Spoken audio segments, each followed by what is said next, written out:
예배당에 올라와서도 밥도 먹지 못하고 통곡하며 울기만 하던 여인이 기뻐 노래하는 응답의 역사, 역전시켜 주시는 하나님의 은혜가 우리 모두에게도 임하기를 사모하는 마음으로 1절을 같이 보십시다. 2장 1절 같이 읽겠습니다. 시작. 한나가 기도하여 이르되 내 마음이 누구로 말미암아? 여호와로 말미암아. 어떤 하나님? 역전시켜 주시는 하나님, 통곡의 기도가 기쁨의 노래가 되도록 역전시켜 주시는 하나님으로 말미암아 뭐하며? 즐거워하며. 내 뿔이, 이 뿔은요 뿔났단 말을 말하는 것이 아니에요. 당당해졌던 것을 말하는 겁니다. 기력이 없었던, 울고 통곡하던 그 여인이 당당하게 여호와로 말미암아 당당해지고 내 입이 내 원수들을 향하여 크게 열렸으니. 같이 읽어요. 시작. 이는 내가 주의 구원으로 말미암아 뭐함이니이다? 기뻐합니다. 이 한나의 찬양은 단순히 하나님이 내게 아들을 낳게 했다라는 차원의 그런 노래가 아닙니다. 오늘 본문을 읽어보면 한나는 하나님이 어떤 하나님인가를 구체적으로 체험한 것을 고백하고 있습니다. 2절 한번 읽어보실까요? 여호와 같이 거룩하신 이가 없으니 이는 주밖에 다른 이가 없고 우리 하나님 같은 누구도 없다? 반석도 없다. 사람들은 조석으로 변합니다. 알고 계신 하나님, 사람의 됨됨이를 저울에 달아보시는 하나님. 그리고 4절에는요 우리를 감동시키는 말씀이 나옵니다. 같이 읽어요. 시작. 용사의 활은 꺾이고 넘어진 자는 힘으로 띠를 띠도다. 여기 넘어진 자는 힘으로 띠를 띠도다, 이 말씀이 중요합니다. 하나님은 능력의 하나님이신데 넘어진 자, 실패한 자, 부서진 자를 다시 허리를 동이고 일어나게 하시는 하나님이란 말이에요. 교회는 완전한 사람, 완벽한 사람, 의로운 사람들이 와서 자신의 잘난 것을 자랑하는 처소가 아니라 무너지고 부서지고 깨어진 사람들이 와서 말씀과 성령의 은혜로 다시 허리띠를 띠고 일어나게 하시는, 역전시키시는 하나님을 만나는 장소입니다. 5절 한번 읽어보실까요? 시작. 풍족하던 자들은 양식을 위하여 품을 팔고 줄이던 자들은 다시 줄이지 아니하도다. 전에 임신하지 못하던 자는 7을 낳았고 많은 자녀를 둔 자는 쇠약하도다. 여러분, 좀 지금 넉넉하다고 교만해서는 안 됩니다. 하나님이 끌어낼 수 있고요, 아무것도 없던 정말 품을 팔고 살던 사람도 하나님이 넉넉하게 다시는 줄이지 않도록 반전시키시는 하나님이십니다. 이 모습을 7절은 이렇게 설명합니다. 같이 읽을까요? 여호와는 크게 읽어요. 시작. 가난하게도 하시고 부하게도 하시며 낮추기도 하시고 높이기도 하시는 도다. 낮아질 때 원망하지 마세요. 억울해하지 마세요. 아, 하나님이 나를 낮추시는구나. 높여주셨을 때 내가 잘나서 높아진 것으로 교만해서는 안 됩니다. 하나님이 하시는구나. 뿐만 아니라 8절 읽을까요? 가난한 자를 진토에서 일으키시며 빈궁한 자를 거름더미에서 올리사 귀족들과 함께 앉게 하시며 영광의 자리를 차지하게 하시는도다. 땅의 기둥들은 여호와의 것이라 여호와께서 세계를 그것들 위에 세우셨도다. 자, 이 8절을 여러분 집에 가셔서 기록하시고 식탁에 채워놓고 날마다 기도하세요. 우리의 역사를 주관하시는 하나님께서 하나님의 백성들을 반전시켜 주시는, 역전시켜 주시는 하나님이신데 어떻게 역전시키느냐? 8절 크게 같이 읽겠습니다. 시작. 가난한 자를 진토에서 일으키시며 빈궁한 자를 거름더미에서 올리사 누구와 함께? 귀족들과 함께 앉게 하시며 영광의 자리를 차지하게 하시는 도다. 원하시면 하면, 이대로 이루어지기를 원하시면 크게 하면. 뿐만 아닙니다. 9절 읽겠습니다. 9절 시작. 그가 그의 거룩한 자들의 발을 지키실 것이요. 저를 주목하십시오. 여기 거룩한 자는 완전한 사람을 말하는 것이 아닙니다. 연약함이 있고 또 넘어질 것입니다. 또 죄를 범하고 때가 묻을 것입니다. 하지만 하나님의 은혜로 부름받아 의롭다함을 얻은 구원받은 백성을 말합니다. 바로 저와 여러분입니다. 우리도 쓰러질 것입니다. 넘어질 것입니다. 때가 묻을 것입니다. 하지만 그 거룩하신 하나님은 택한 받은 백성들을 절대로 다시 일으키시고 포기하지 않으시고 우리의 발걸음을 지켜주사 우리가 언제 어떤 모습으로 살다가 무너질지라도 영원한 하나님의 나라로 이끌어 주실 줄로 믿습니다. 불과 얼마 전까지만 해도 한나는 버니나라는 여인의 조롱을 받던 여인이었습니다. 밥도 먹지 못하고 예배당에 가서도 엎드려 통곡하던 울던 여인이었습니다. 그런데 하나님께서 그녀의 인생을 반전시켜 주신 것입니다. 사랑하는 성도 여러분, 오늘 우리의 현실이 어려울 수 있습니다. 경제적으로 힘들 수 있습니다. 건강 때문에 눈물 흘릴 수 있습니다. 자녀 문제 때문에 밤잠을 이룰 수 없는 아픔도 있을 것입니다. 그러나 기억하십시오. 하나님은 역전시켜 주시는 하나님이십니다.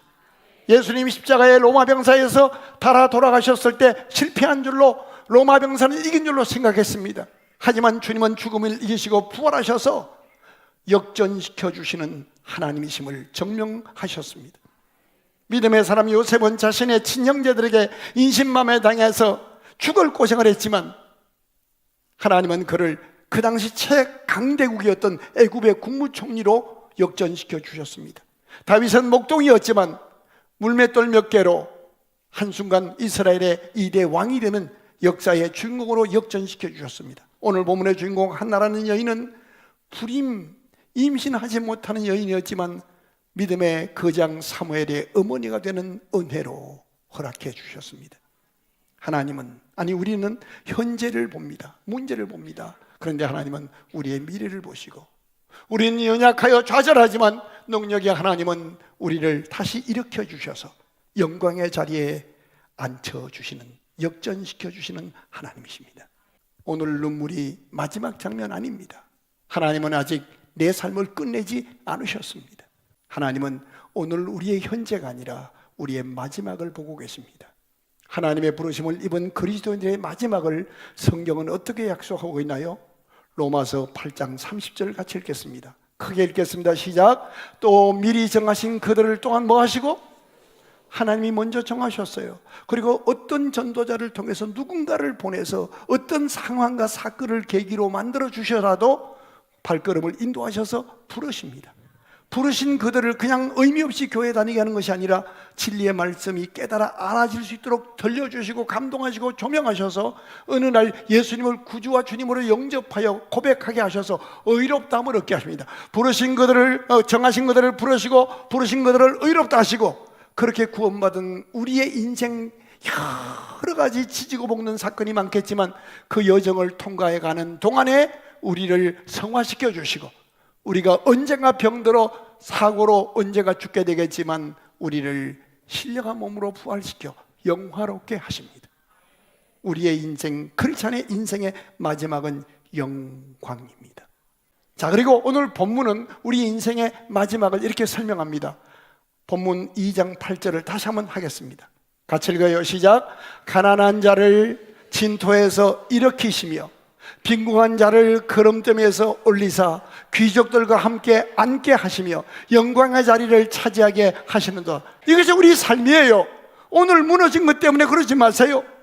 오늘 사무엘상 2장은 같은 목회자 밑에 같은 하나님을 믿고 같은 교회를 출석하는데 어떤 사람은 역전의 주인공이 되었고 어떤 사람은 하나님 앞에 끌어내림을 당하는 안타까움의 주인공이 된 것을 대조하여 우리에게 설명해 주심으로 우리가 어떤 삶을 살아야 할지를 교훈해 주고 있습니다.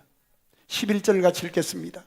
시작. 엘가나는 라마의 자기 집으로 돌아가고 그 아이는 제사장 엘리 앞에서 여호와를 섬기니라. 이때 담임 목사는 엘리라는 제사장입니다. 그런데 평신도였던 엘가나라는 사람은 먹고 살기도 바빠서 주일날 예배드리고 아이 예배 때까지 못 기다리고 자기는 집으로 가야 돼요. 우리 교회도 그럴 수 있잖아요. 1, 2, 3부, 4부 예배 있잖아요. 주일학교 아이들 예배가 틀려서 부모가 함께 있지 못하고 갈 수밖에 없어요. 아이를 교회에다 맡겨놓고 나갔어요. 평신도예요. 그런데 그 아이가 하나님을 섬기고 있다라고 설명하고 있어요. 그런데 반면에 그 교회 담임 목회자 격인 엘리 제사장의 친아들 홈리와 비느하스는 목회자의 아들인데 어떤 모습인가요? 같이 읽어요. 시작. 엘리의 아들들은 행실이 나빠서 여호와를 알지 못하더라. 17절 읽을까요?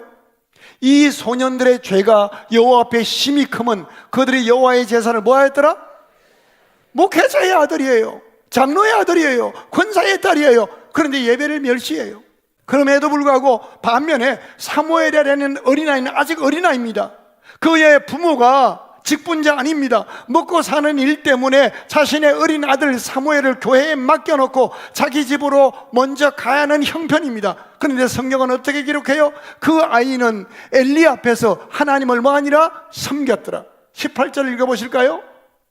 18절 크게 시작. 사무엘은 어렸을 때에 세마포 에봇을 입고 여호와 앞에서 뭐 했더라? 섬겼더라. 세마포 에봇을 입고 절차를 따라서, 질서를 따라서. 그런데요, 당시의 교회 분위기가 어떤지를 우리가 알면 본문을 더 정확히 이해할 수 있어요. 12절부터 읽겠습니다. 또박또박 읽을게요. 시작. 엘리의 아들들은 행실이 나빠 여호와를 알지 못하였더라. 16절 시작. 그 사람이 이르기를 반드시 먼저 기름을 태운 후에 내 마음에 원하는 대로 가지라 하면 그가 말하기를 아니라 지금 내게 내라. 그렇지 않으면 내가 억지로 빼앗아라. 무슨 말인가 하면요, 목회자의 자녀들, 장로의 자녀들, 교회에서 행색계나 하는 자녀들이 예배는 마음 놓고 멸시하면서도 교회에 와서 제사 드리는 그 제물들을 날 것으로, 삶은 고기도 아니고 나 회 먹을 거니까 달라고 협박하는 거예요.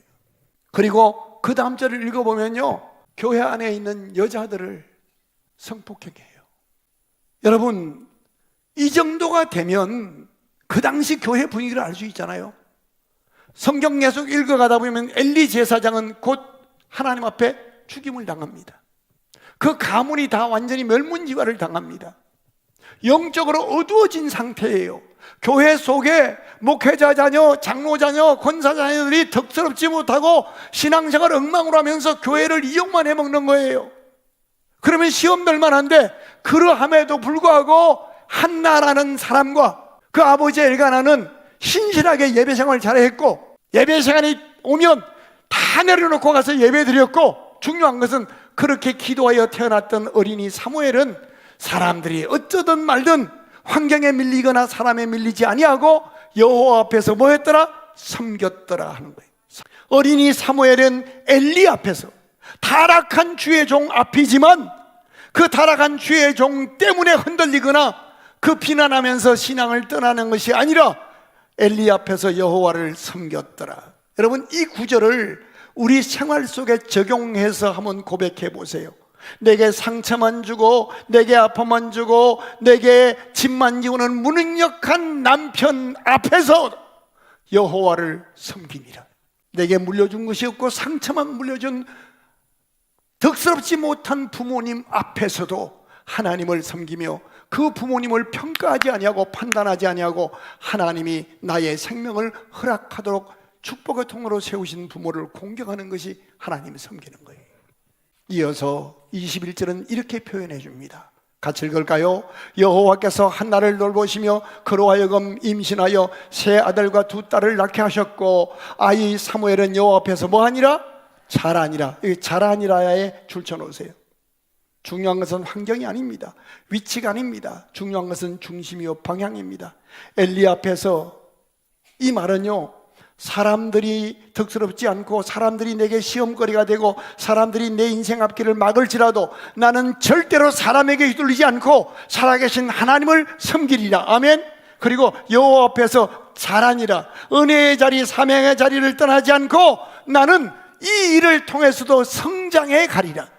여러분, 명품 신앙은요, 정금 같은 명품 신앙은 그냥 되는 거 아닙니다. 등 다시고 배불러서 되는 게 아닙니다. 인생의 불같은 시련과 시련의 비바람을 맞으면서 그 속에서 성장하여 정금 같은 믿음의 명품이 되는 겁니다. 이 민족이 환난이 있습니다. 이 민족이 유교의 고통이 있었습니다. 때문에 우리가 다른 나라를 향해 세계 제1위로 선교하는 나라가 될 수 있는 겁니다. 왜? 도움받는 아픔을 겪었으니까. 인생의 상처는 우리로 하여금 좌절시키는 요소가 아닙니다. 상처 때문에 성장할 겁니다. 상처 때문에 성장할 겁니다. 아멘. 영광의 자리에까지 자라날 것입니다. 사무엘처럼 하나님 앞에서 섬기며 이런저런 상황들을 만나고 통과하면서 하나님의 사람으로 성장하는 사람을 하나님은 반드시 하나님의 때에 존귀하게 사용하시는 하나님인 것을 본문은 정언하고 있는 겁니다. 그러나 기억할 것이 있습니다. 하나님은 우리를 포기하지 않으시고 역전시켜 주시고 자라나게 하셔서 하나님의 때에 귀하게 쓰시는 하나님이시지만, 하나님은 우리가 죄를 품고 있을 때는 회개의 기회를 주셔서 하나님의 품으로 돌아와 다시 회복하기를 원하시는 하나님이십니다. 우리가 그럴듯한 모습으로 살지만 우리가 남이 모르는 죄를 품고 살 수가 있음을 본문은 숨기지 않습니다. 22절 한번 보실까요? 엘리가 매우 늙었더니 그의 아들들이 온 이스라엘에게 행한 모든 일과 회막문에서 수종드는 여인들과 뭐하였음을 듣고 교회 와서 음란한 생활을 하는 거예요. 예배 멸시하고. 그래서 이제 그 아버지가 23절 읽어봐요. 그들에게 이르되 너희가 어찌하여 이런 일을 하느냐? 내가 너희의 악행을 이 모든 백성에게서 뭐하노라? 얼마나 악행을 저지르는지 사람들마다 어떻게 목사 아들이 저러냐고, 어떻게 장로 아들이 저러냐고 수군수군하는 얘기를 들었어요. 그리고 그 다음 절 읽어봐요. 내 아들들아 그리하지 말라. 내게 들리는 소문이 좋지 아니하니라. 너희가 여호와의 백성으로 범죄하게 하는다. 여러분, 우리가 무슨 죄를 저지르면요, 하나님은 우리를 사랑하시기 때문에 그냥 두지 않아요. 반드시 주의 종을 세우던가 누군가를 세워서 회개의 기회를 주십니다. 그런데 이 아들들이 엘리의 이 마지막 권면을 듣지 않습니다. 결국 망합니다. 그렇습니다.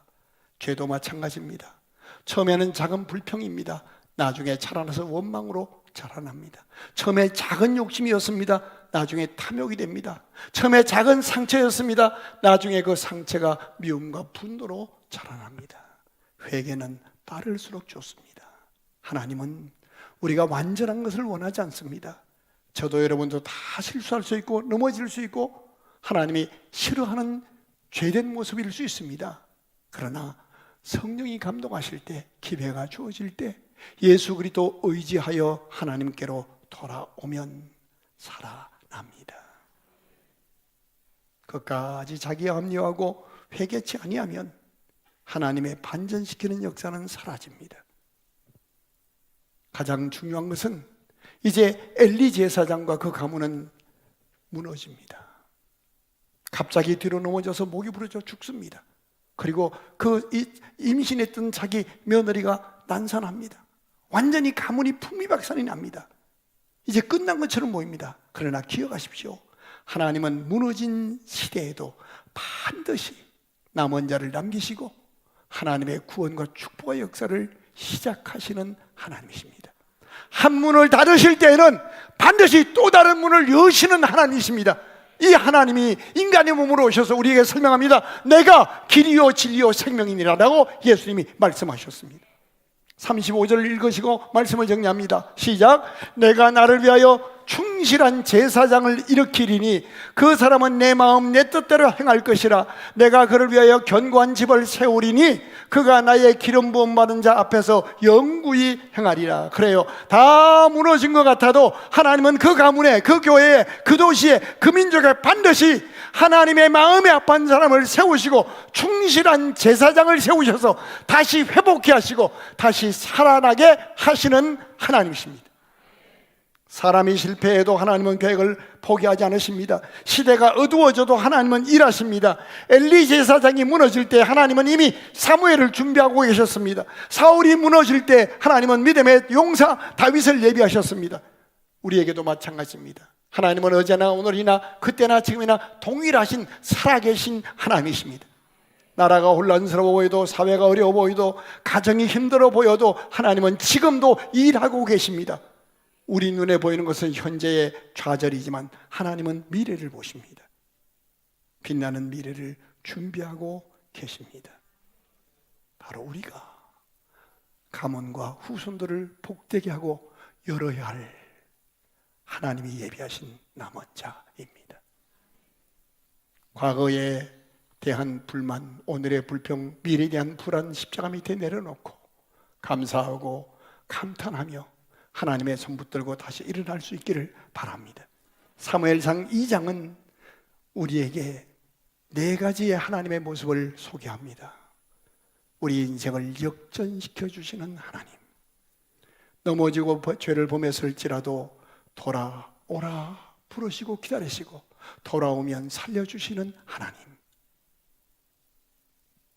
우리로 하여금 어떤 일을 통해서도 아주 무너지지 아니하고 그 일을 통하여, 그 인간을 통하여, 그 상황을 통하여 우리를 성장시켜 마침내 영화롭게 하시는 하나님, 그리고 우리 가정마다 개인마다 하나님은 미래를 준비하시고 열어주시는 하나님이십니다. 한나는 울면서 성전에 들어갔습니다. 그런데 찬양하며 성전을 나왔습니다. 기도하여 얻었던 아들은 성전에서 양육 받았습니다.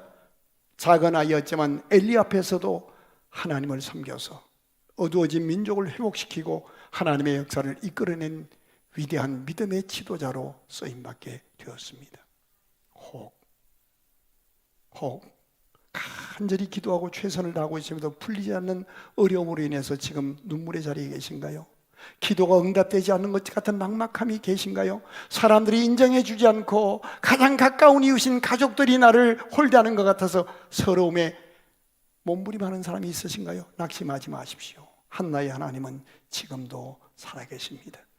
우리의 눈물과 통곡과 기도를 보시고 들으시고 역사를 역전시켜 주셔서 진토에서 다시 일으키시고 반드시 영광의 자리에 세워주시신 하나님이십니다.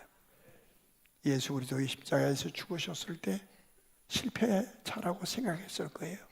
내 그분은 죽음을 이기시고 부활하셨습니다. 그리고 그분은 우리에게 믿음의 주요 온전케 하시는 이가 되셔서 우리의 기도를 기다리십니다. 주님, 내가 약합니다. 주님, 내가 쓰러졌습니다. 주님, 내가 경솔했습니다.